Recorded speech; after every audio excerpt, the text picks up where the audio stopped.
Hello everyone, I am Sheenu Panchal and आज मैं अपनी प्रेजेंटेशन के थ्रू इलेक्शन प्रोसेसर सिस्टम को एक्सप्लेन करने जा रही हूँ। Conduction of election step wise, मतलब कि इस टेबल में ये बताया गया है कि इलेक्शन प्रोसेस में कितने स्टेप्स होते हैं।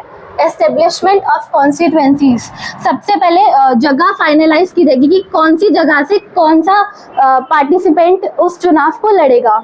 फिर finalising voters list, voters list जो कि लोग उस कैंडिडेट को, मतलब जिसको भी वो पसंद करते हैं उसको वोट देने के लिए उस मतलब वोटर्स लिस्ट की वो बनाई जाएगी। नॉमिनेशन ऑफ कैंडिडेट्स, वो कैंडिडेट्स जो हर कॉन्स्टिट्यूएंसी से लड़ेंगे उनके नाम नॉमिनेट होंगे।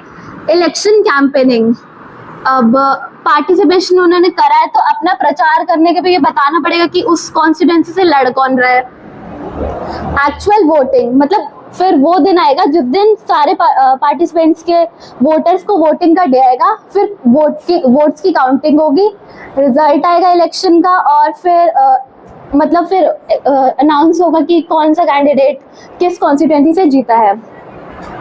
एस्टेब्लिशमेंट ऑफ कॉन्स्टिट्यूएंसीज, बेसिकली इस पूरे बारे में सिर्फ यही बताया गया है कि जो कॉन्स्टिट्यूएंसीज है वो दिल्ली के अंदर जैसे 7 सांसद की सीटें थी, उन जगहों से जो जो पार्टिसिपेंट लड़े थे उन सब के नाम और मतलब उन जगहों का बताना कि इस एरिया से फिलहाल अभी लड़ कौन रहा है।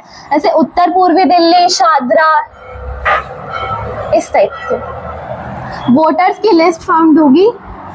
सबसे पहले वोटर रजिस्ट्रेशन और क्रॉस चेकिंग, मतलब इस टाइप से होना चाहिए कि 18+ वाले ही वोट देंगे, उससे नीचे वाले ना दे। और जिन लोगों की डेथ हो गई है अब उनका नाम दोबारा ना आए। Nomination of candidates and scrutiny of their nomination forms. The nomination of candidates and scrutiny of form is crucial process in the electoral to ensure that eligible. इसमें उन्हीं कैंडिडेट्स को नॉमिनेट किया जाएगा जो कि उस जगह के लिए वैलिड और एलिजिबल कंटेस्टेंट होंगे। जैसे कि पार्षद के चुनाव में 22 साल से ज़्यादा उम्र के व्यक्ति ही उस जगह से खड़े हो सकते हैं, उससे ना कम वाले मतलब नहीं है, एलिजिबल नहीं है। इलेक्शन कैंपेन, अब जिस कॉन्स्टिट्यूएंसी से वो चुनाव लड़ रहे हैं उस जगह के बारे में अपना प्रचार करना और फैलाना कि हम किस पार्टी से लड़ रहे हैं और अगर हम जीतते हैं तो हम क्या क्या काम करेंगे। एक्चुअल वोटिंग, अब वो दिन आएगा जिस दिन सब वोटर्स अपने अपने नेता के लिए वोट करेंगे। काउंटिंग ऑफ वोट्स, वीवीपीएटी पे मतलब इलेक्शन की वोटिंग होती है और उस मशीन पे वोटिंग का काउंट होगा और जिसके ज़्यादा वोट होंगे वो ही जीतेगा।